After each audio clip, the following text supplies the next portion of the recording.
Good evening, everybody. Welcome to the Big Blue Bent. I'm your host, Jeff Joseph. We're back. We had a little bit of a hiatus here, but we're going to do a little catching up. Lots of Canadian politics stuff in particular to discuss over the next little while. And in fact, I'm not going to nearly cover it all tonight. So we're just going to kind of backtrack a bit on a couple of key issues. One guest with me tonight. Apparently now he's like, he's an endocrinologist and internal medicine specialist, and apparently he's now also like the bad boy of Quebec politics, based on the recent Quebec elections campaign. Because the French media and some of the English were and well, not the English media as much as some of the Liberal candidates in the Montreal area were having a field day with this gentleman who had some comments that he had in the past taken way out of context and out of perspective. But hey, that's the way the media goes. Dr. Roy Eappen is here, and he's free from the election shackles, so we can let her rip. And by the way, those people who thought he's like the bad boy, go watch listen to previous episodes of the show. He's a nice guy. We love him. We got conservative friends all over that don't just anything less than adore this man. So it's silly. Anyway, let's just get the discussions at hand here. We're going to start, obviously, the election that Dr. Eappen that you read in. Now we're a few weeks past. Francois Legault, as expected, he did win his majority again. I personally found it was very interesting. Not only did he get more seats, which was expected, but if you actually looked in the raw numbers, and it's funny, you never see this in the English press, he actually gained more votes than he got last election. He gained about 200,000 votes this time around. He basically dominated everywhere outside of maybe, I guess, Montreal Island, which went a lot to the Liberals, and then a chunk on the East End to Quebec Solidaire. I was worried about a little bit. I thought, well, not worried. I was actually enthusiastic, if not outright hoping that we'd see the end of both the PQ and the Quebec Liberals, the two demons that have destroyed this place over the last 50 years. The PQ we somewhat destroyed. They were down to 3 seats, so they still got an okay percentage of the vote. The Liberals, we'll get to that soon. They held on as the official opposition with 21 seats.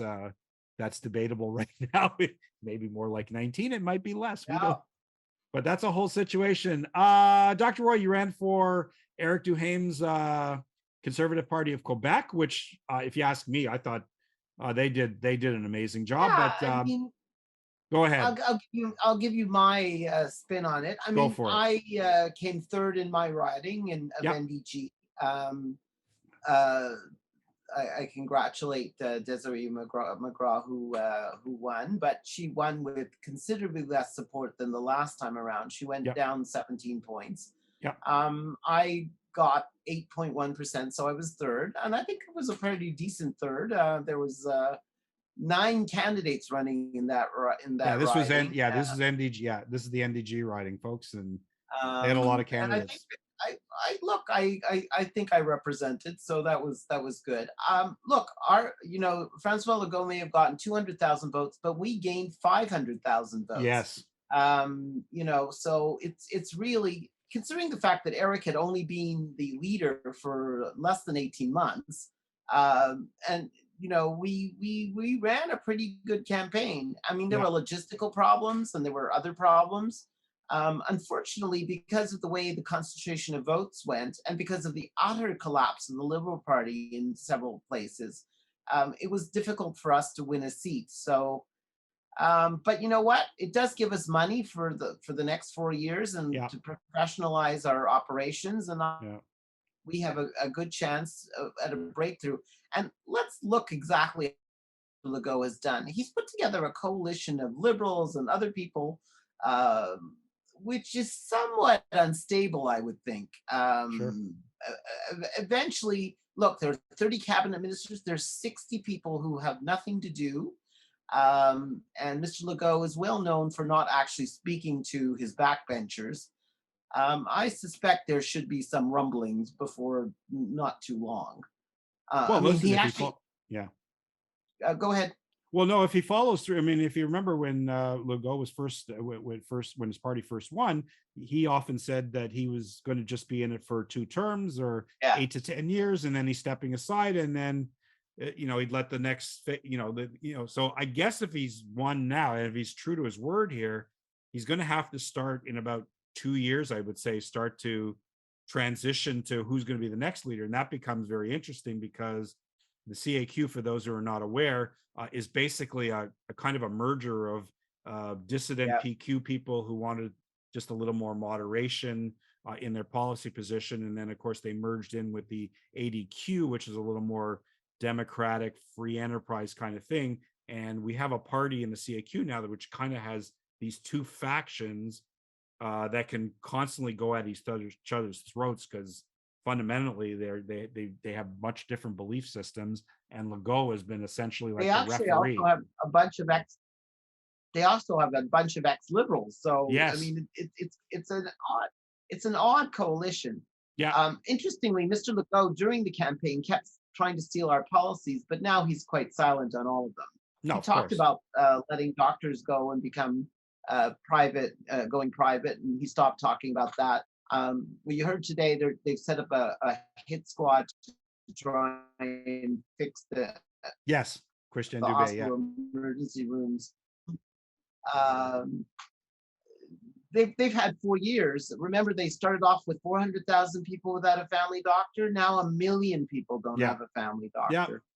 So But you know, remarkably, and you uh, have to agree with this, we ended up with a campaign.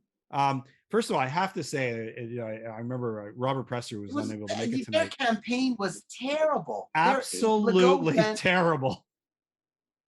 I've never. I mean, you and I have watched many, many campaigns over the years. Eric's had energy and Yeah. crowds and Yeah. looked really good. Yeah. Legault, if he had 20 people in a room, it was a good day for Yeah. him. But even for him, I mean, this whole, he was he was hurling at the Anglos. He had his immigration minister make some really Oh my vile God. comments. Like I said, So as I said, I wonder if that was an attempt to increase liberal fortunes, because I think Anglade was on track to lose Verdun until those yeah, comments yeah, made. So yeah. I No, wonder if they did that on purpose. I don't know. I don't know if they. I mean, listen, they do have some. As they have some pretty smart people behind the scenes. Some of our some conservative friends of ours Yes, who've I been know. involved. Catherine Major, I think, was still kicking around over there. So Yeah. I mean, they got some. Listen, they got some smart people, but I just found it astounding. Number one, just how bad a campaign they ran to get that result. And I say that because I say, Legault, we could pick on him, but he's generally been a smooth campaigner. He generally got, he got that Papa Legault reputation in the regions and everything. Like things worked for him, and he could have literally coasted through and done well. And yet somehow he managed to just run a god awful campaign. I would watch him on debates. He always looked like snarly, and he had those, Yeah. he had his reading glasses on. Like he's like he didn't want to be there, and like I said, it was remarkable. And Well, and yeah. that comment about violent immigrants was a Oh, little much. oh, just way below the belt, and he managed to. So he said, "Oh well, okay, well, that guy I won't be mean, the I was thinking Boulay, he he won't be was. the immigration minister anymore." But he gave him a Yeah, cabinet I post mean, anyway. but he's still isn't he still in cabinet? Yeah, he absolutely is. Different portfolio, but So, yeah, he's there. like, this guy made comments which, Mr. Parizeau didn't make comments as bad as those two. No, And I mean, this really takes it to a new level. And then the day after the election, he says we're all Quebecers and I'm the premier of everybody. well, Well, this was interesting because you're right. He made these comments. He kind of reached out and said, our nation includes the Anglophone population too. And I'm going to get to the Anglophones in a minute because that's worth a discussion of itself, the way the Anglophone voters approached it. But yeah, he talked about, Anglophones are now welcome in our nation. And then honestly enough, I mean, then his basically his minister in charge of Anglophones. He went from Christopher Skeet, who got nice promotions elsewhere, and now which I thought was a very good move, he Eric went to Girard. Eric Girard, the finance minister, who knows the Who is Anglo a- population well, I lives in mean, I know TMR. Eric. He's a thoroughly Wonderful decent guy. man. Wonderful guy. I sometimes wonder why he's still with this party, but that's another story. Oh, He's a small C conservative. I mean, he is. these budgets must be killing him. Yeah, but he's run them very well. I mean, Yeah. he's highly organized. He should be an excellent representative for the Anglophone population, and he's already the finance minister. So, I'm very curious to see what he can and cannot get away with. I know him, for our viewing and listening audience. Eric Girard actually ran under the federal conservative ticket over here in Lac Saint Louis in 2015. And yeah, Lac Saint Louis in 2015. Stephen Harper's it turned out to be Stephen Harper's finale end, but he ran with us. Like I said, I met him. I know people who work for him. There's nothing but superlatives talked about this guy. Yeah, he's a great guy. I have nothing bad to say about Eric. And you watch him operate there, and he doesn't run like a PQ dissident, and he doesn't run like he's almost like that perfect kind of middle. I don't think he aspires to be the leader of that party, but he's good. Who knows? I mean, you never know. I don't know what he wants to do. Maybe he wants to come back to federal. If he wants to come back to federal politics, we would have him with open arms. Oh, I listen. If I was Pierre Poilievre, I would absolutely bring him with open arms, because he could be the federal finance minister of Poilievre, because it's the one Pierre's probably the one position he really doesn't have a solid person who would be in that role. Eric would fit it to a T. Of course, he was a VP with National Bank so I mean, he's got cred, and he's just a great person. But it is very disappointing that the CAC decided to really try and divide us. I mean, you were at the speech in Point Claire where Eric made that speech that was so unifying and so. One of the best speeches I ever heard in Quebec politics. Yeah, honestly. It was really, it gave me a warm feeling in my heart that, someone was saying that I belonged with them, and that I belonged, because we're often made to not feel like we belong. Yeah, well, he kind of, the best way to put it is that he kind of said, I don't care if you're French or English, we're all one, and we all aspire to the same things in our lives, and to make this an economically powerful province, and it was just beautiful. I don't remember it word for word right now, but it was very inspiring, and I wish if people had the chance to see it, they would have walked away extremely impressed with this guy. So so Duhem, just to go back to what you were talking about. So Quebec, for those who don't know, Quebec still, the federal government used to do this in Ottawa, but they stopped that. Stephen Harper stopped that. But the Quebec still lives on what's called the per vote subsidy. They have very strict donor limits here. Like I think limited to like $200 a year. Like it's terrible. And 200 during an election year, and a regular year is $100. Right. So your lifeblood as a party is these per vote subsidies that you earn in each election. And as it turned out, if you listen to the English media in Quebec, they've been dismissive of them. What's the nerve of the guy? So the PCQ basically got 0 seats, but they got roughly about 500,000 votes, which actually puts them almost in the same level as the Liberals, the Quebec Solidaire, and the PQ. We're only all in around, within about 50,000 votes of each other. They're all in there. So, and we talked about, Dr. Roy alluded to this. So the PCQ in the previous election with the previous leader, Adrian Pulio, they would finish that election with a per vote subsidy of about $15,000 a year, something like very tiny. They're now going to about 1.5 million, which will now put them on par with every party not named the CAC.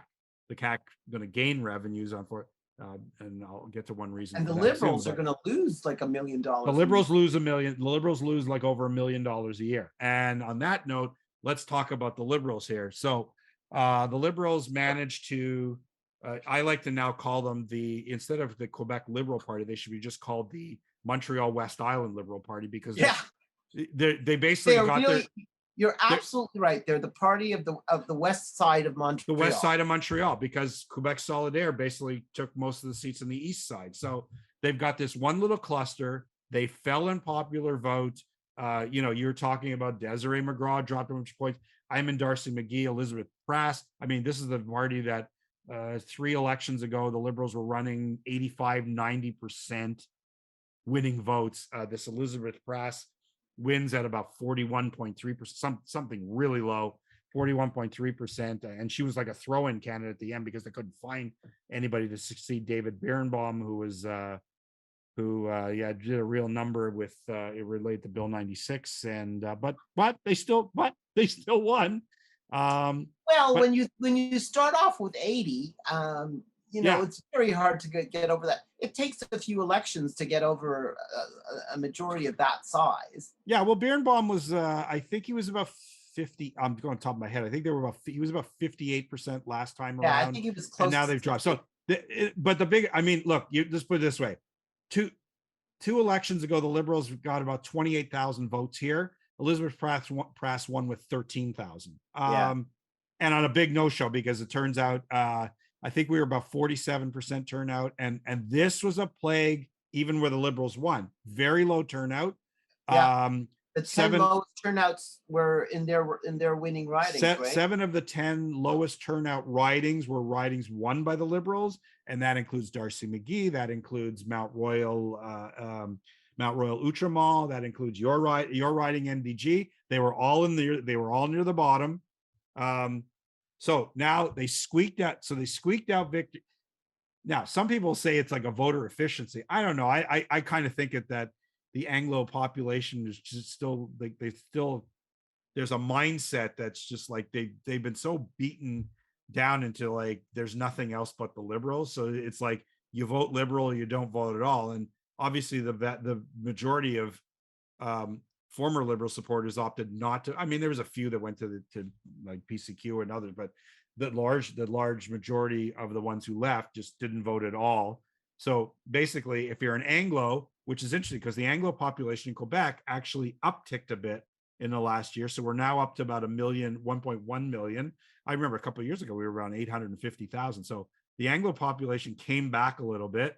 So you'd think this is fertile ground for the Liberals, but they blew it with them. But the Anglo population in turn, I have this thing because I moved here from Toronto. So I get like a different, I'm not like a lifelong Quebec Anglo. So I guess I got a whole different perspective. And I come here and I watch Quebec Anglos, and I say, I've never seen a group of people that are their own worst enemy, because these were the people who the two worst things they could have done coming into this election was vote Liberal after all this betrayal over the years. And now it really manifested with Bill 96 and everything else, and a lousy leader. They either voted for the two worst things they could have done: vote Liberal and don't vote at all. Because if you don't vote at all, you're helping Legault. And because remember, now all these parties are about $1.5 million.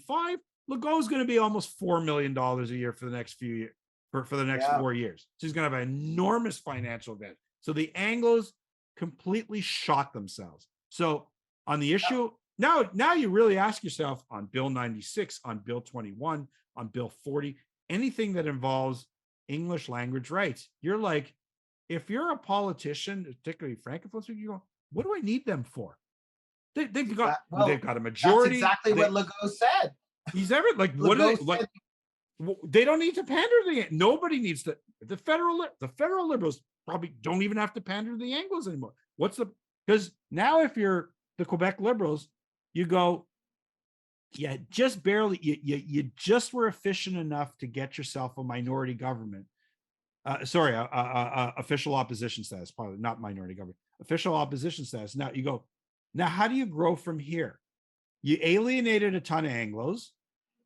And worse though, in the Francophone population, they couldn't win any seats they lost everything in the regions in Quebec. They won one in Pontiac. Yeah, Pontiac, which is close to But Gatineau, which is close. I mean, you're absolutely right. um, So the numbers in some of the francophone right, they were stunning. yeah, 4%, five. yeah, This was the former ruling party of this province, yeah, and they could barely get. They couldn't get into double digits in a lot of francophone ridings. yeah. Well, what was it? I think overall in the province in the popular vote, they were what, third? Or, I mean, they Yeah, were actually, sorry, I shouldn't say the overall. In a lot of those ridings, they were finishing yeah, fourth place, fifth place. Like yeah. they were. So now, if you're the Liberals, you go, well, how do you rebuild? Well, you can't do anything. You've taken the Anglos to as far as you can take them right now. You could suck them back, and then you might go from 21 seats, maybe you'll get to 28. But you're going, no, how do you actually win a government? Now you're going to say, you know what? We better play nice with the French and the regions. And how are you going to do that without alienating the English minority language group? I don't know how. Like I said, so of all of this, Well, the one leader's in trouble is Dominique Anglade. I don't know how she well, survives she even with already this. she's thrown one, maybe two people out of the party already. Did Yeah, she asked one of them to leave. I heard the second one is going too. yeah, Uh, I mean, you would think that with 21 seats that you would be very cautious about doing that. no. It's not like she has a big margin for error. Well, she pulled a big front end on her caucus. She knew who she wanted to do this. She didn't really have a discussion, so she had a veteran, a three-time elected MP who wanted to be like the third speaker.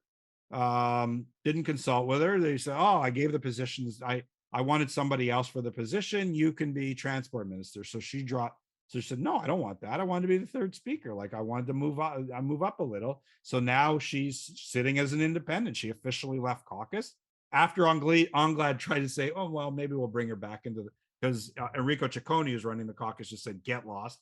And now she said, well, "Okay, let's try talk and bring her back." She says, "No, I'm going to sit as an independent." But isn't that? I mean, that's pretty bad. Bad After optics. after no, 2 weeks after the election, 3 weeks Yeah, after the election yeah, campaign, she already has lost a yeah, member. I mean, as you probably know, many of the MNAs are saying that they want her gone. That yeah. they think she needs to leave. I mean, uh, it's not a good thing for the PCQ if she leaves because I suspect that because Anglade seems to think that she's Quebec solidaire for the Anglos. I don't know whether that's what or even allophones want. So you know, Listen, um, could you find like I couldn't find, maybe you could you find an anglophone or an allophone who said, "Yeah, Dominique Anglade, I love her. She's oh just a," no, I you mean, could when I not find one. when I was going to the doors, they were furious. I mean, Yeah, it was very funny. I was doing debates with Desiree McGraw, and she was explaining, and I would say, you keep telling me you're against Bill 6-2, but you voted for it twice. And yeah. she would explain to me that I didn't understand the Westminster parliamentary system, that it doesn't work You of here in all Quebec. people, yeah, that's funny. Yeah, I mean, that it doesn't work here in Quebec like that. That We voted with them for solidarity, but there are many bills that die on the order paper because you don't vote for them on the first meeting. and whether and it doesn't even matter if it dies or not. There's no, sorry, I'm sorry, she's absolutely wrong. And I can tell you right Absolutely. away, in her own party, Bill 21, to the Liberals' credit, Bill 21, the Liberals rejected at every reading stage. So how does she explain that? Can't. Well, I don't know. She said it was, and she said I was insulting the National Assembly by calling it first reading and second reading. I'm going, what? No, sorry. Anyway, listen, So that's the problem. they were trying to sort of gaslight us. I'm sorry. Yeah. That's the only word. Well, I that's can. all they do. Like, look, listen, their federal counterparts do basically the same thing. So, Yeah. and then you think, oh, Anglade, you'd think she'd come in, or one ace knowledge, she'd say, "Hey, I got a lot of women MPs. I got all good." She stole the fire because she's already. I think both of them are women that. Well, I mean, let's talk about the federal Liberal Party. Well, yeah, Their ratings across the province, like there's one Liberal government in Newfoundland. There's no yep, Liberal party anywhere else. nope, The Liberals in Quebec have been, they've lost 10 or 12 seats. yeah, They've lost a lot of, yep. those are And the all, Liberals in Newfoundland are hanging by a thread. They're not. They're yeah, not in solid position either. yeah. So, I mean, in Ontario, the Liberal Party is not the Ontario Liberal Party is not a party for the second time around. Nope, So, gone.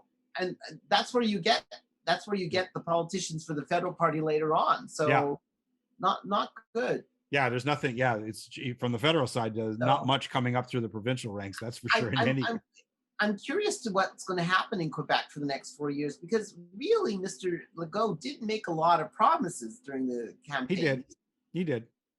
Well, I Um, think. Look, I think he's going to do other true. I think he's going to do. He's talked about these. Was it the $400 to $600 checks that he gave out at tax time? I you think mean he's the going to give bribery? that out again. Yeah. What?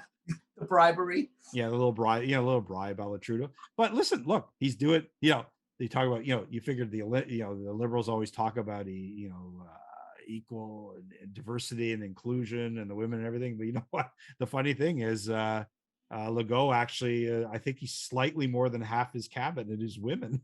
I mean, so But he that has pulled. nothing to do with him actually. One of No, our good friends is now the Minister of Higher Education, Pascal Derry. Pascal Derry. I mean, congratulations, Pascal, of course. But yeah, no, but it's funny because particularly in the English area, Legault was always castigated as a real sexist.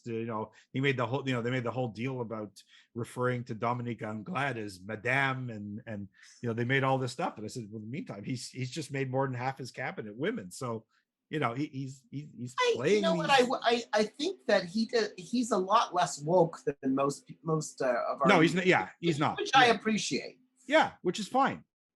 Like like I said, the Papa thing kind of sticks with him. And look, I could say anything I want with him, but the guy, he won a bigger majority of seats, and he gained 200,000 votes in a slightly lower turnout election than last time. Remember that he kept trying to steal our policies during the campaign. Yeah. He kept talking about private care, decentralization. Sure. He talked about tax cuts. Yeah. It'll be interesting to see if he implements any of them. I don't think he will. I don't think he's going to run, but like I said, I think the most, it goes back to something I said earlier. I think the most fascinating thing that came out of this election is, we had all this talk about immigrants and all this, and you'd think the two biggest things we'd want to talk about in this election would have been healthcare and education, and they barely came up. Like they were not out, except for actually to him for, he talked about healthcare and revamping the whole system in a positive way and benchmarking against other systems. Well, I mean, that was brilliant, but it had no traction. Education is not doing well in this province. No, the dropout rate in French schools is still horrible. Much higher than the dropout rate in the English schools. It's been for a while. And particularly among French Canadian boys. I mean, yeah, I don't understand why people aren't more worried about this. If our the English sons were dropping out of school at this rate, we would be talking about it more. But on the other hand, look, some of the French are certainly the more affluent, the middle class, upper middle class. You see increasingly that they're other interesting and yeah, they're going to English. They were going to English CEGEPs, and if they don't get all English CEGEPs, they're going to American English schools to once they get to high school or whatever, to continue their education. When we all talk about this preservation of the French language, the real thing that's Legault can't get himself to admit it is that a lot of francophones want to learn English. That's the thing. So they think that's the threat to the French language, which is kind of silly. Every Anglophone, every allophone should be completely bilingual. They should 100%. They should know French backwards and forwards. 100%. Lovely language. It is an asset to, I can't tell you, I travel all over the place. I've used French in many, many countries all over the world. Yeah. It is a richness. It's good for your IQ of a kid to learn a second language early Absolutely. on. That there's a lot of research to that effect. But you know what? I think our francophone friends should also try and learn English because, Yeah, but they are. They want to. Exactly. They do. But, they do. They do. The thing about immigration, the birth rate among French Canadians is actually quite low. Yeah, very low. So we need immigration, and we need Big immigration. Time. And the way immigration is going, a lot of people from my part of the world, from India, are coming here. They're all leaving within a year or two because they find it very difficult. Learning French in 6 months is not such an easy thing. And that's what the CAC is saying, that you have to learn French within 6 months. Legault hasn't learned English in 25 years. No, right. maybe he should give a little bit of leeway to immigrants who are trying. You know, I mean, I got to tell you that to say immigrants don't fit in and immigrants don't learn French and we don't work. I mean, those aren't the immigrants I know. No, no, they're the backbone. Listen, I've said this, like I said, a part of me always says, we can carry on with this language stuff, but Quebec's going to hit a point where its population is rapidly aging right now. Yeah, We're almost there, and we're going to hit a point. And it's not going to take long. It could take as little as 5 years, if not less, where they're just going to say, "Oh my God, we, even with our French, we can't fill these. We need these jobs, especially the work, healthcare absolutely. work." Healthcare workers, support healthcare workers, field pickers, like all is. We're The going to PCU actually had we're going very to have no choice, and at some point, someone's going to say, "You know what? Don't care what language you speak, we need you." Like yeah. that. Well, It's going to be like by force. we actually had very good policies. You know, there are a lot of doctors and nurses and physiotherapists and all kinds of people who are immigrants to this country who can't do those jobs. No, We and could it's a shame. rapidly, we have a small program to help them at my hospital and Yeah. in Quebec, but we should ramp that up tenfold, Oh, 20. tenfold.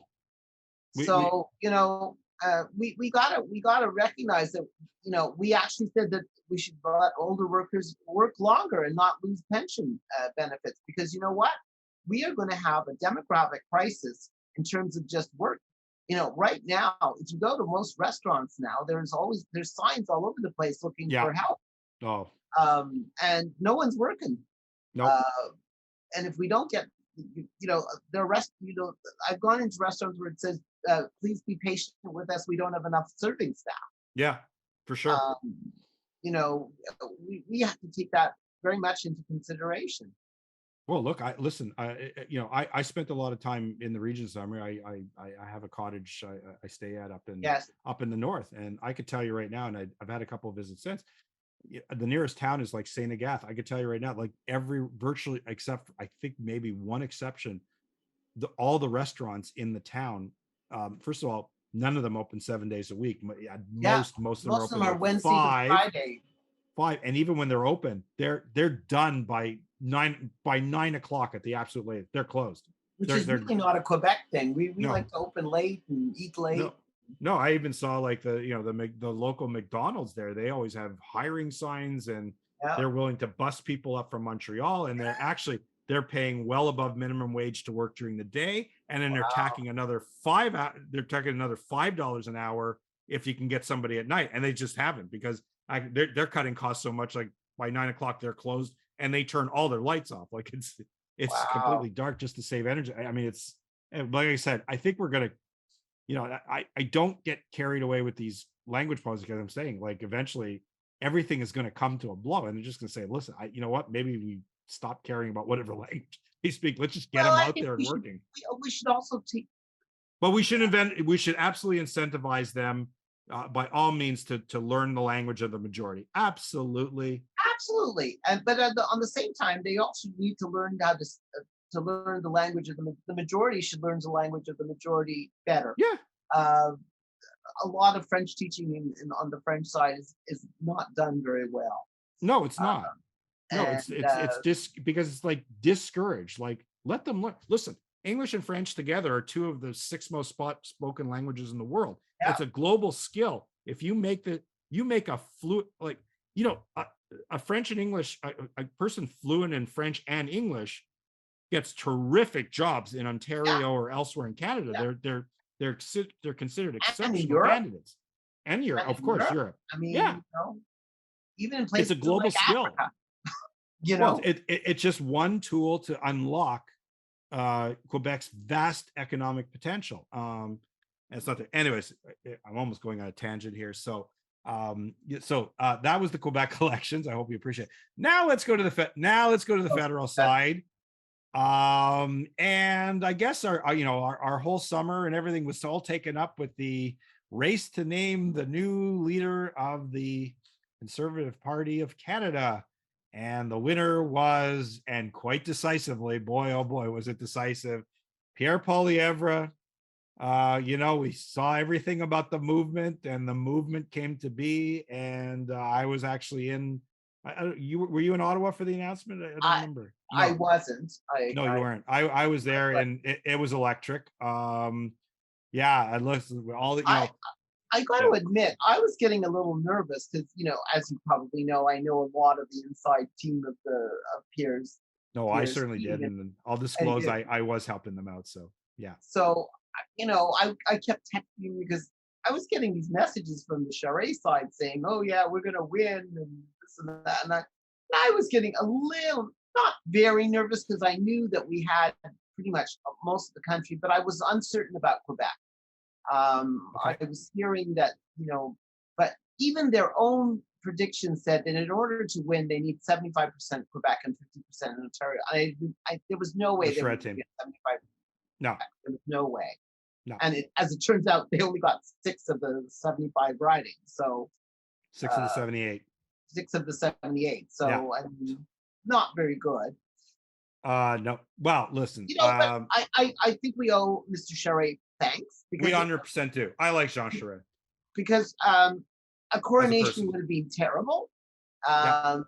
This energized our base. It brought us in lots of money. I mean, we got another $9 million in just membership fees. Uh, 675,000 members. It's exactly, unprecedented. Unprecedented.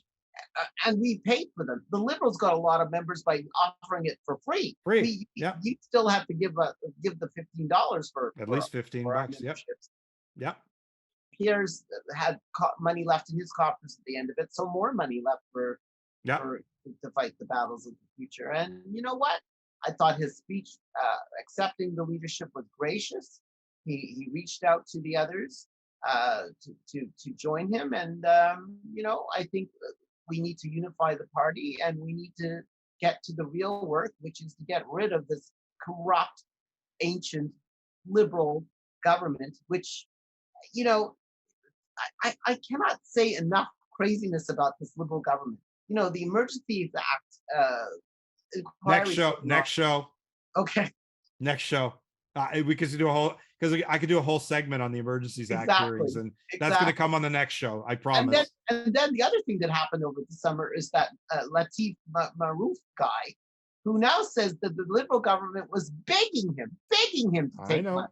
Oh, that's so. They keep saying, I've been called a white supremacist, which I always find somewhat hilarious. Which is pretty funny. Yeah. But Trudeau's government is full of anti-Semites. It is. I'm sorry, Yeah. but that's what it is. And Completely. House Father can make his little comments from time to time, but you know what? They all knew this was going on. It took months before they did anything about it, and the minister still hasn't taken any responsibility. Pablo Rodriguez, Which minister are we referring to here? the minister of Heritage, who is in charge of this file, Bingo. has no idea. Apparently, this was going on. Has no idea, and he's not really made much comment about it. It was other ministers who were commenting. No, So isn't that odd? well, And- they hung the diversity inclusion minister Ahmed Hussein out to dry. Well, I don't think I could almost do a show segment. This was Pablo Rodriguez's file. Of course it was. It's been And for 6. Pablo Rodriguez is from Montreal. This guy was thrown out of Concordia because Better he believe kept it. writing anti-Semitic things all over the walls. So Wow. that was a local story that I remember. And Pablo Rodriguez should have known that too. Well, he's been getting grant. Well, look, we all talked about this anti-racism seminars thing with the $133,000, but this guy's collected over $600,000 worth of grants going back 6 years now. I mean, and of course he now he went on a podcast and he made this whole story how they were begging him to take more money from them, and these are CRTC. These are like grants to appear at CRTC hearings. I mean, it's insane. This is not the first time that these liberals have hired anti-Semites for things. So no, they're loaded. They're all over the place. So that's either a problem with the civil service, and I don't think it is, because if you had done a Google search of this guy, you would have known right away who exactly he was. well, let's say, and let's put this, and let's be very clear, and this is something I've talked about. I've talked about, I'm trying to talk a lot. I'm trying to talk up, why Pablo Rodriguez is getting a free ride. And by the way, we're establishing more and more that, Anthony Housefather talked about, for a month earlier before everything hit the fan, I don't believe I sent emails I sent emails out, and it always looked at, it turned out he didn't send it. I haven't heard any proof that he emailed Pablo Rodriguez. Why? Guy who runs the heritage department. It sounds like Hussein knew. Now it seems to be established that the PMO knew. the So PMO he knew contacts at somebody least there. 4 to 6 weeks in advance of this. Yeah, But 4 to 6 weeks in advance. But that's not even the issue. The issue is, It's why not. did they hire him in the first place? Well, You're yeah, supposed to do some due diligence on who you hire, no? yeah. But I got to save that. I got to save that one too for another show, because this has been a pet project of mine. Okay. I'm heavily involved on Twitter with this one. The telecommunications analyst Mark Goldberg, who had been warning many a Oh yes, minister. he's been talking about this for a He's long been talking for about 6 months. I mean, he's going back to the grant. He was telling people for months about and this. let me point out that my friend Melissa Lansman, who helped My us with friend the too. fabulous, yeah, our friend Our Melissa friend. Lansman, who helped out with the fabulous blue tent, he Yep. basically called her a Nazi. Trudeau basically called Yep. her a Nazi. Has he ever apologized for that? Never. That was going back to the convoy protests. He accused her of standing with Nazis. I mean, that hurt. That's, I mean, that's pretty low, even for Trudeau. And in the Maroof affair, we also had the parliamentary secretary for Pablo Rodriguez, a fellow named Chris Biddle, who's Chris, who's just a thug. And I'm going to tell you something. Man's a thug. Out of the St. Catharines. Of course, one of the big protagonists, and he's now really carrying on, is Professor Michael Geist, who I have to disclose is been a personal friend of mine for over 30 years. There's a whole story over there, and I knew. So basically, when Professor Geist started asking questions about this, Mr. Biddle tried to infer that Michael Geist, an Orthodox observant Jew, was a racist. Of course.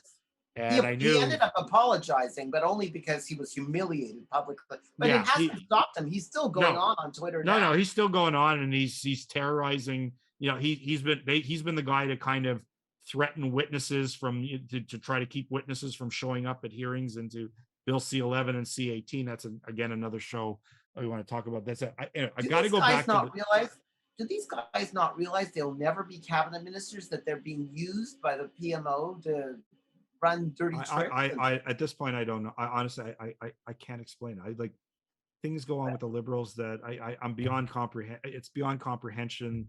One scan, and you know what? We haven't even got into Bill Blair and our CNP commissioner Rookie, and in spite of all of this, it's just endless. It's endless, and it's anyway. So, Pierre Poilievre. Let's go back to Poilievre. Yeah. I said this, and the full disclosure, I was helping out the Poilievre campaign, particularly over the final 3 months. Once I was convinced he was in it for the long haul and was running. I think the most important thing is we saw right off, and you viewers and listeners saw this. Pierre Poilievre clearly had what we would call a movement.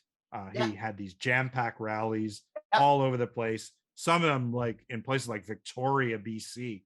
I mean, he was loading them. I mean, these aren't traditional liberal. These aren't traditional conservative. Vancouver, Montreal. The Laval area, Montreal itself. I mean, he was running these big and it was all true. Like, people would say, "Oh, the photo only says no." These rallies were hundreds of people, sometimes a couple of thousand. They were all over the place. Pierre's team, they did a remarkable job. They had a ground team like no other. Yeah, they had a feel of the people. They had a lot of people, and I can tell you right away, they had a lot of people who did ground for Aaron O'Toole's a failed election bid, failed election from last year. They knew what people were talking about the doors, and Pierre was hitting them right on. It was the economy, it was housing affordability. He's stuck in that lane, and he never. So we had this movement going on, and I said the one thing with a movement is whether he wins, whether Charest wins, the biggest thing this party needed was a solid mandate that the media Yeah. and nobody else could question. You Yeah. had to come out of it the undisputed champion. So Well, Poilievre won in the first round. yeah. He got 67% of the votes. He won every single province and territory in the country. He won 330 out of 338 ridings. Yeah. 6 of the 8 he lost were in Quebec. Fine. One of them was Jean Charest's home riding. He got an indisputable mandate. And if you're a conservative or a conservative believer in Canada, that is the app, you know, with Legault running a disaster or whatever, you go, Poilievre did everything right, and he got the result that this whole Conservative Party supporter, conservative movement, whatever what you call it, he got the absolute optimum result that was desperately needed. Yeah. Got a clear mandate. We can't have any of the other candidates saying that this was no rigged. That was there's no question. There's nothing to dispute. Nothing. The vote turnout, the ballot participation was very high. There's nothing. There's not no stone was unturned. There's no ambiguity that we would have had, that we had with Scheer and with O'Toole. Nothing. I am a little disappointed that Mr. Charest didn't agree to run, and I would have liked to see him as the Quebec lieutenant. I knew he. I would have loved. Well, not even necessarily the Quebec lieutenant, but I would have loved to have him in the Montreal market. Like just have him support the lieutenant or whatever, or give him or give it, because I think Montreal, you know, and I know Montreal runs on a very different market than the rest of the province. It's been beaten into 40 years plus of liberal domination of the people, the institutions, everything. It's got to be broken. It's got to be crushed.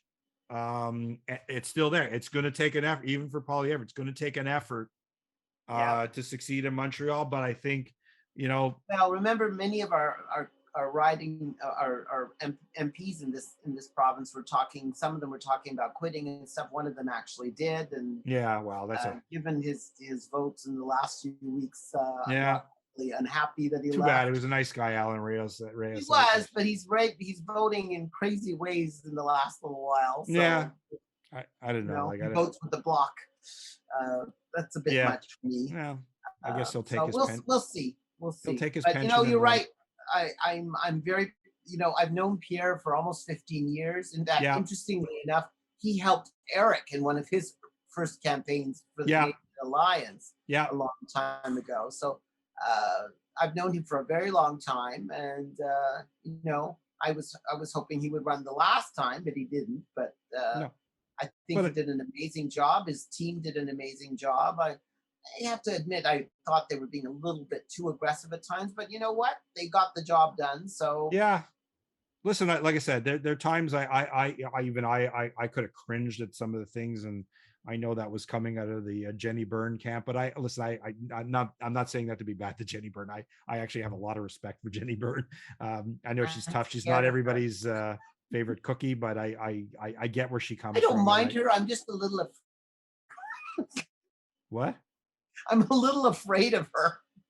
Yeah, but you know what? I respect that. I like that feeling that you can be a little afraid of her. But you know what? She's tough. She you know what? Listen, she came out of, working right from the bottom level and largely in a man's group and stuff like that. And, sometimes you got to come out swinging and punching on your own. Melissa's like that too. You know that. I have and not. She learned a lot from Doug and Doug Finley. Doug Finley, absolutely. One of the great campaigns. Without question. I miss him to this day. A lot of people do. So. But anyways, listen, wonderful, wonderful man. Listen, they forged forward, and you know what? I have to say, everything Pierre is doing, I have a hard time disagreeing with right now. Listen, whatever he did that it was kind of cringe-inducing. In the end, he got that result. So who cares? So I don't know if you know this, but he's now hired my friend Ben Whitfinen. I saw that. I was very happy for Ben. Ben is a brilliant young man. Brilliant. I've known him for several years, and a really wonderful person too, Yeah. and And smart as a whip, and he will help Pierre get elected. I mean, he is well, a great well, guy. and this is what I've seen. So this is what Pierre's doing a lot. Pierre's, he's got some people. The new executive director is Mike. I forgot his last name. But he was a guy who did similar functions with the Ontario PC party, and of course, one of his big functions over there was he cleaned up their. He put them on basically a new voter identification system, which Which we those of us in really the do federal need. line. I mean, we have to get rid of Sims.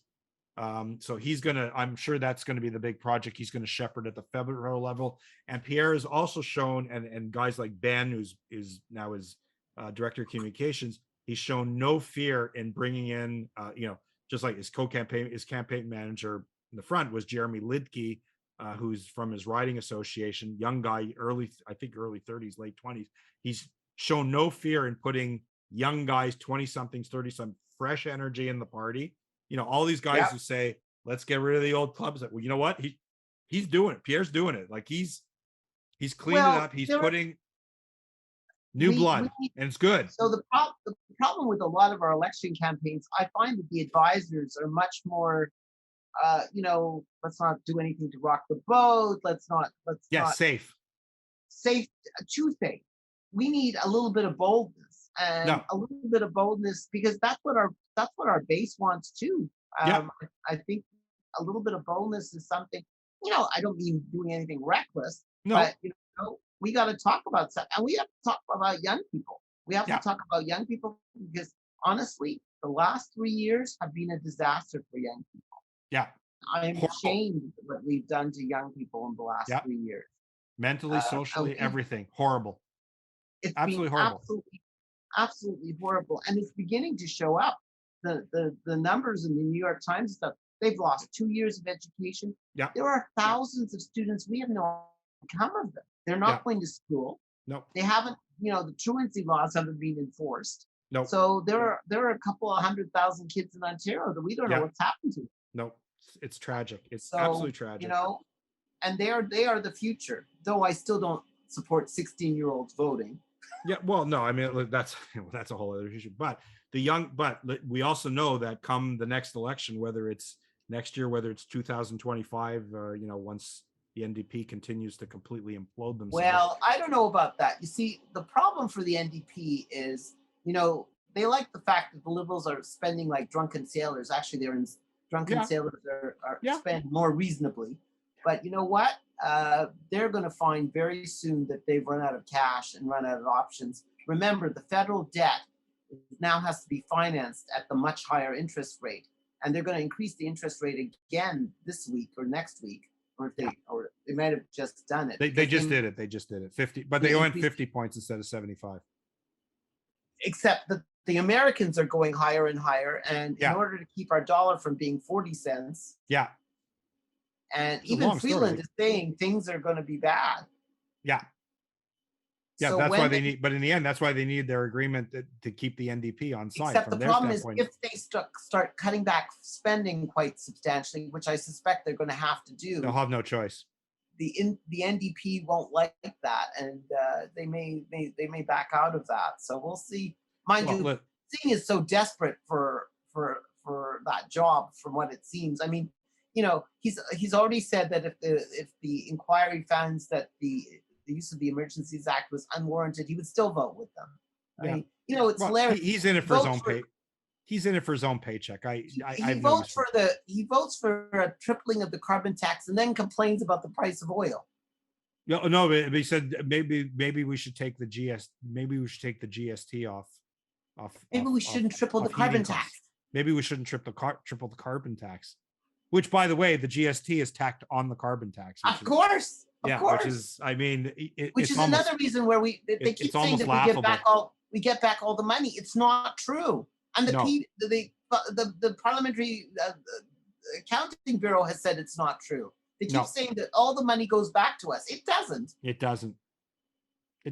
And it's like I said, the carbon tax rebate, which is only done in 5 provinces, it's kind of a ruse, because it's just based on, if you have, you spout your spouse is worth 25% of you, and your kids are 10% of you, and it's it's funny. I mean, they used to make fun of Aaron O'Toole's carbon tax proposal, and they used to, the reward point system of the low. And I honestly say the liberal system, I call it, their slogan should be, doesn't matter what you burn, you earn, because that's what it is, right? There's nothing to induce you to say to reduce your heating bills or have electric cars. It's not there. It's a payout.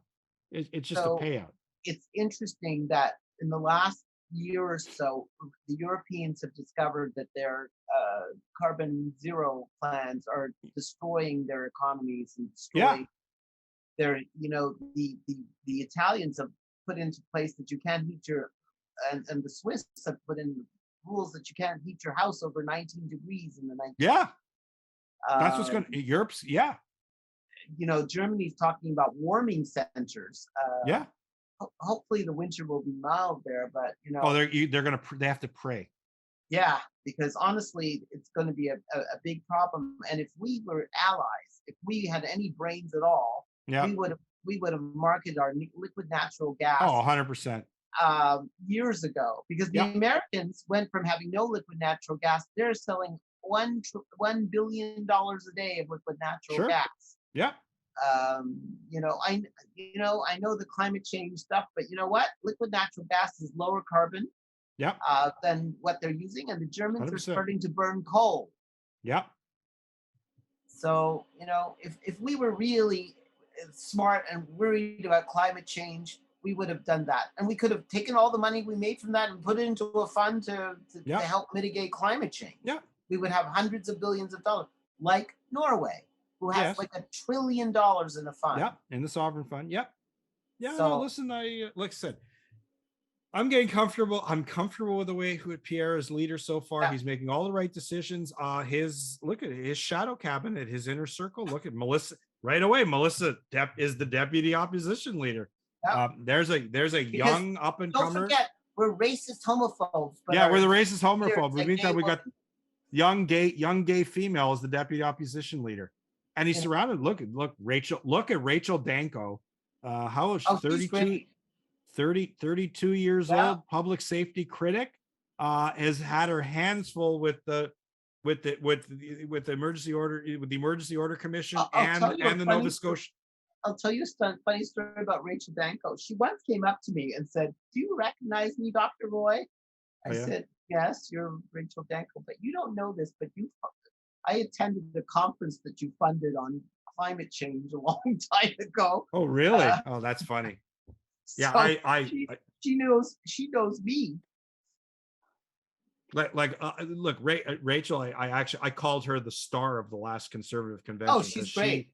She performed phenomenal. I mean, for people who don't know her, she's perfectly bilingual. She went to university at McGill in Montreal. I mean, she's absolutely killing it on the public safety. I just want to point out that Dan Albus isn't in the shadow cabinet, but I think that's mostly at his own request, because it is. He has illness. He has an illness in the family or something, and he wanted to stay closer. He needs to stay closer to home for longer. But Dan Albus is a good friend. He's an excellent MP. I've known him for years. He's wonderful. Canada is better off with him in the parliament. Yeah, but like I said, Poilievre is putting. Yeah, he's got good people. Chris Workington. He's got Chris Workington. He's got Rick. He's put. He's got women. He's got women all in good positions, and not because they're women, because they're actually darn good at what they do. Able to do the job. Yeah, they do the job. They get it done. He's not going to throw them out when they disagree. Nope. Unlike so he's misogynist. Yeah, well, that's another story. So anyway, we're off to a good start. The Conservatives will have, of course, their party convention next September. I'm looking for a considerable streamlining of policy and constitutional stuff. I can see it coming. I think it's very exciting. Honestly, it's going to be an exciting time with Pierre so far. I don't think he's missing a beat. The press is making this whole thing. He doesn't speak to the press much. You know what? Legacy media are basically on the Trudeau payroll, for lack of a better word. And they're dead. I mean, and they're dead. They're dinosaurs. Well, you know the Toronto Star. Two of the owners are one of them wants to wind down the company. Well, Uh, the courts are going to basically they're basically going to liquid. They're going to pool it. They're going to disperse the assets. Like I think before the end of the year, if I'm not mistaken. but if that happens, what happens to the newspaper? It dies, I don't right? know. I don't know how the assets will be pulled out. I don't know how this is going to work. We could turn. You know what? They could turn one Young Street into affordable housing or something. I don't like the Well, Toronto's. You know what?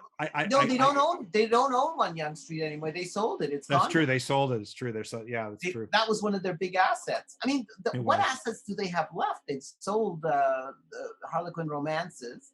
Yeah. No, I that was don't years think they ago. have a lot of assets left. No, they have they have a lot of they have a group All of papers. small papers. They had printing facilities for them. But you got to remember the Star as a stock. I mean, it was once $40, $50 stock. By the time it was What is it now? privatized, 30 cents? it was about 30, 35 cents. Jordan Bitov and his partner bought it. They took it private. They paid off the Atkinson family trust and all those other nitwits and Well, the 7 families that owned it. the 7 families that owned it, and they were bought off, so it was all privatized. Oh, Now the two bought off. partners. Can you imagine? They sold the Toronto Star that was worth Pennies. billions. It was for pennies. $40 million. Yeah. Because remember when they sold Harlequin and all that stuff earlier, they had that money. You know what? They burned all that through. They burned that through They too. sold Parliament for about 350 million, and Yeah. they basically lived off that for the last 5 or 6 years. Yeah, they did. All of that money is gone. Yeah, it was gone. Aren't It was they gone. trying to become an online casino? Yes. Yes. Yeah, they have an interest. Yeah, they have a financial interest there too. Yeah, but listen, they had these two guys buy it. They have a lot of bloated old journalists that they're probably paying through the ridiculous amounts of money that still go back to when the families are there. They're still I will, as a former Toronto resident, I cannot wait for that paper to just go up in smoldering ash. Unfortunately, I think horrible, the National horrible Post is newspaper. in pretty bad shape too. But they are. I don't care. Like they're all bad. They're all like newspaper. But they were bad. They ran bad models. They didn't The adapt. Gazette has stopped publishing 1 or 2 days a week now. They don't print the paper. Yeah, they stopped Monday. Well, there was for a few years they stopped publishing on Mondays in the summer. And they said Now you can it's only all go the on time. Monday. Now it's completely Mondays all year round. But like I said, the Montreal Gazette, which used to be a substantive paper, now it's this little thing with a couple of pages, and it's largely with published the National Post in the middle. And it's largely run out of Toronto Yep. at the National Post Office on York Mill. So that's You know, another one. I kind of worry about there's really no actual journalism going on anymore. No. I mean, some of our, I mean, No, you know what? No, I'll dispute that a little bit. There is some actual journalism going on. I think it's now in like these online publications like The Line and these Substacks with writers that just have left the corporate mold entirely. And BlackRock's is phenomenal. It's very neutral, investigative. But like again, if you look at where the most dynamic media outlets are in Canada, it's largely these small independent things. They're not living off government money, and they're fine. Look, I'll even throw in I could throw in like the Walrus and the Tyee or whatever. There may be advocacy journalism, but they're not sponging off government money. They're doing their own thing. Let me give you an example. True North over here, Rebel. When Trudeau went to London for the late sovereign's funeral, which is the next topic, by the way. Oh, was that? Sorry. It's going to be the next topic, but go ahead. They spent $400,000, $6,000 a night on a suite. I mean, and they won't. Brian Lilly reported this. Not a single legacy newspaper has made a comment on it. But do you remember what happened when Bev Oda drank $16 orange juice? Which in those days, I mean, I go to London quite frequently. London's a very expensive city. $16 orange juice is not all that outrageous. But a $6,000 a night hotel room is a bit. By the way, the orange juice in this $6,000 night hotel, the orange juice there is $21 a glass. I just thought I'd point that out, by the way. So, but no, of course, nobody's going to mention that. But isn't it interesting that not a single legacy media has pointed this out except for Brian Lilly? Exactly. Well, So look, they had to dead. kick and scream to mention the whole weekend, where Trudeau got plastered and he was sitting with Gregory Charles on the Yeah, piano on the Saturday night before the yeah. funeral. And it was just party, Well, like party. Well, now we know why. It was you six know what? thousand dollars a I night gotta hotel tell room. you, they had the largest delegation of any country. One Yeah, of the largest delegations. Yeah, yeah. I mean, we should show respect to the sovereign, but it shouldn't be used as a junket. No.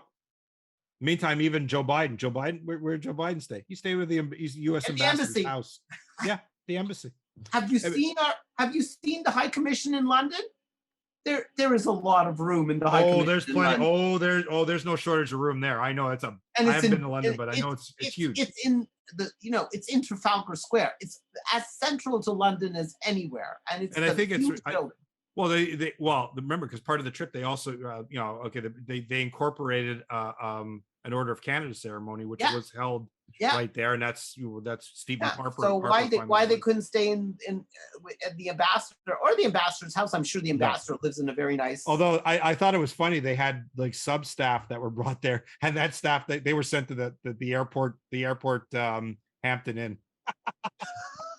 Did you hear that one? Yeah. No, I The didn't. sub staff were The no, they airport, didn't get to stay at the fan. the They airport's an for that hour they away. knew there's yeah. The Yeah. airport's an hour, and Yeah. So they put them traffic there's a maybe 2 Hampton, hours. there's a Hampton by the airport, and that's where they were staying. That's The hilarious. surf staff, I think. So anyways, it's a perfect segue because I want to do one final segment, and especially since you're here, we haven't had a chance to discuss it yet. Just some thoughts on the passing of Queen Elizabeth and King. You know what? There are monarchs. I know there are monarchy. It's a part of Canadian politics. Whether I don't care what the Quebec Solidaire and Well, Idiot Over and the Bloc think, but they're here. Trudeau So credit. let's have some thoughts about Queen Elizabeth II. So to give Trudeau credit, he has been quite respectful of the passing of the sovereign. And He was. With the House voted overwhelmingly against the block motion. I mean, Yeah. there are a couple of NDPs and Alan Reyes, but Yeah. 4 billion people watched the Queen's funeral. Yeah. 4 billion people. Yeah. It was. I was shocked. I mean, I really wasn't expecting. I know she was a 96-year-old lady, but she just seemed timeless. And Yeah. for me, it was almost like the passing of a beloved grandmother. It was great, a great sadness. But you know what? The wonderful thing about the Canadian monarchy is that we seamlessly passed on to our next king. We did. And King. I don't know God if you save read the the article. king. You read the article by Stephen Harper. I thought it was Sure. brilliant. Beautiful. Just absolutely brilliant. And it passed seamlessly. And I have no doubt that he will do a good job, and he has. And she has really been a source of stability for 70 years. 70 She years. really was.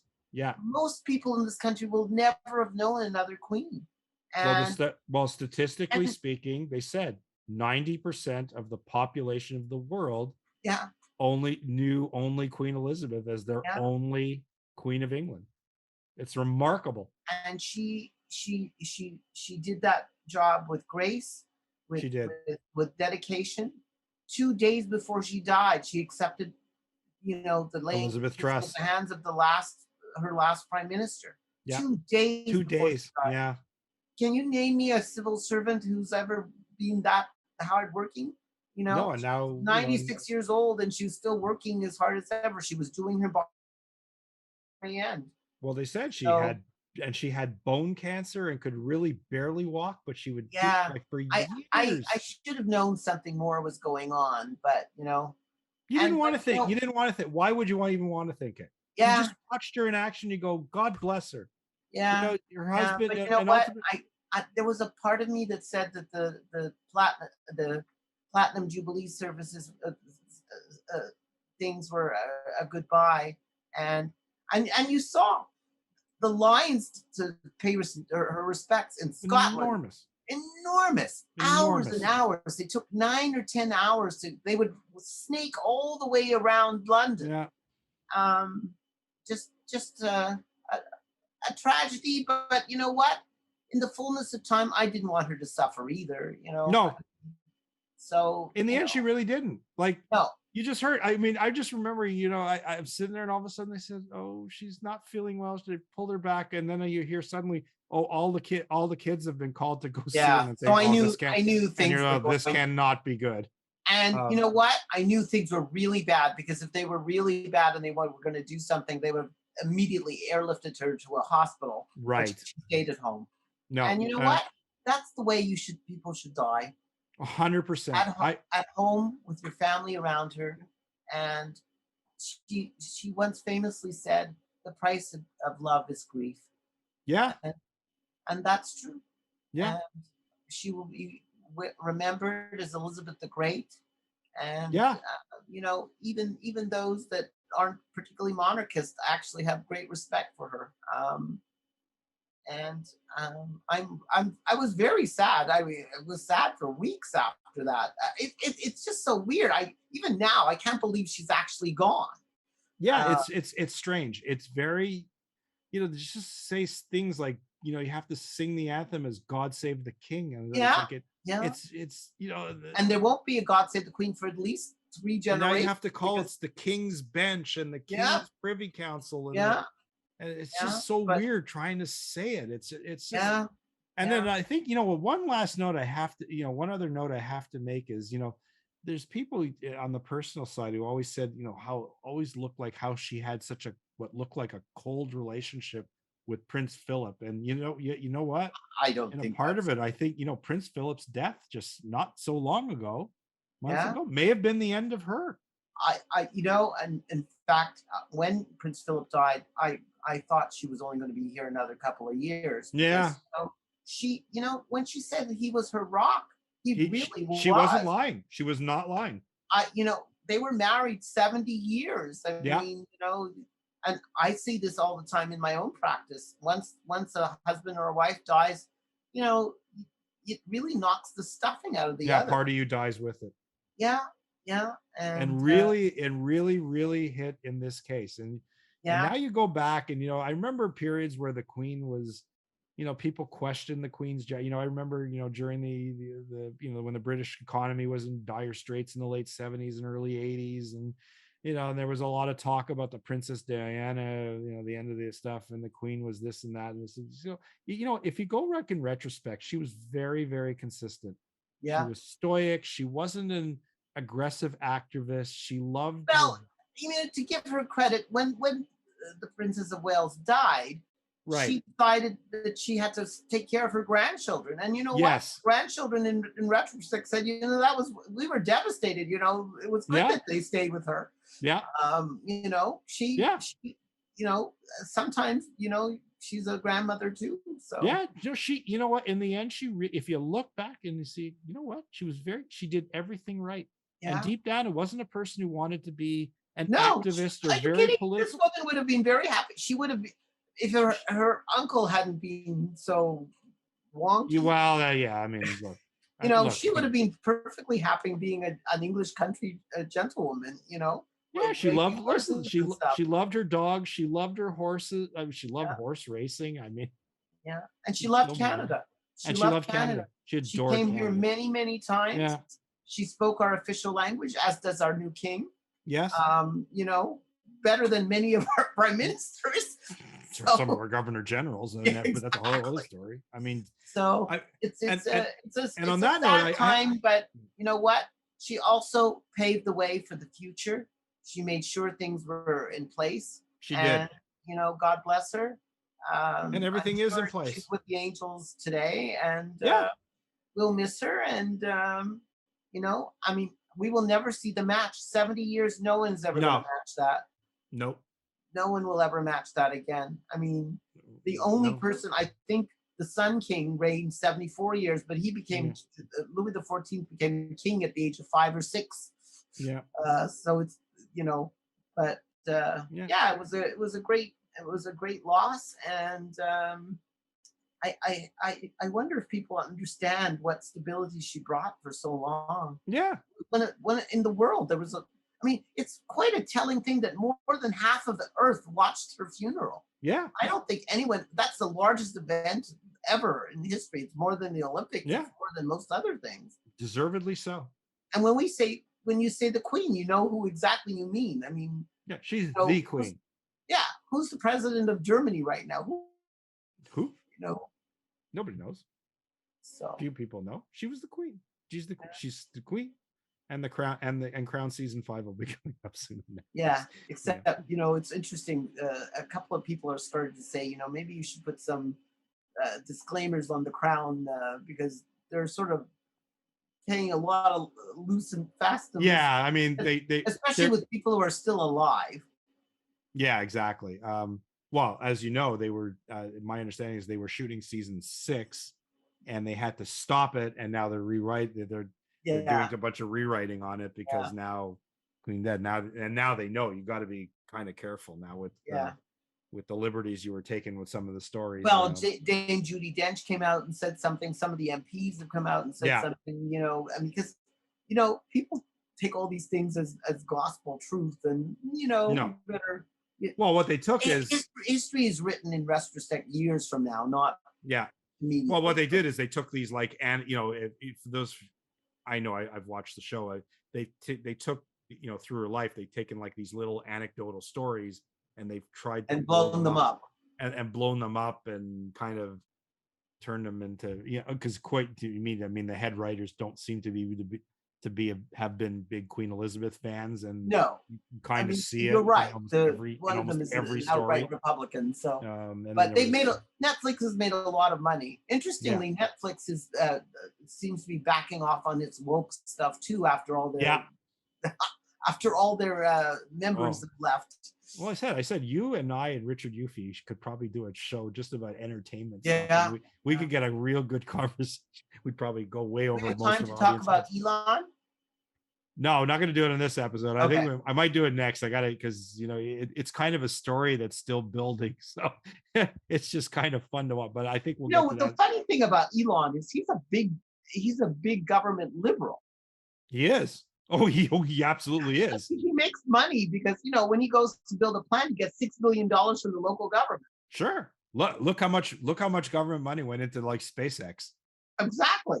It's government Anyway. money all over the place. That's why I said this whole thing with him right now is actually kind of funny, and he's probably enjoying the laugh, knowing the way. Oh, I mean, you know, to watch these, nobody's saying that they're going to leave Twitter. These are the same people who said they were coming to Canada. Remember? Yeah. Whatever. Yeah, that's a whole. Anyways, that's probably going to be for another show here because I try to keep this particular show about Canadian politics, and other than Elon Musk having a baby mama who was Canadian. Well, there's still actually a lot of stuff we haven't discussed, but I think no. We're gonna like I said, we're doing it, folks. Yeah, if you think we're taking a big sabbatical on this after this episode too, think again because we're going to shoot another episode in just a few days, and we've got more coming up here. That was a lot of hot stuff now that we want to get into, but we had to kind of 2 words, notwithstanding clause. yeah. That's coming in the next and episode Daniel too. Smith. And Daniel Smith, you better believe it. All right. On that note, I'd like to thank Dr. Roy for joining us again. And again, thank you to our audience for tuning in. And we're going to be, our next episode's coming in a few days. I promise you. Have a good night. Take care. And we'll be doing this again real soon. Really, really soon. Good night, everyone.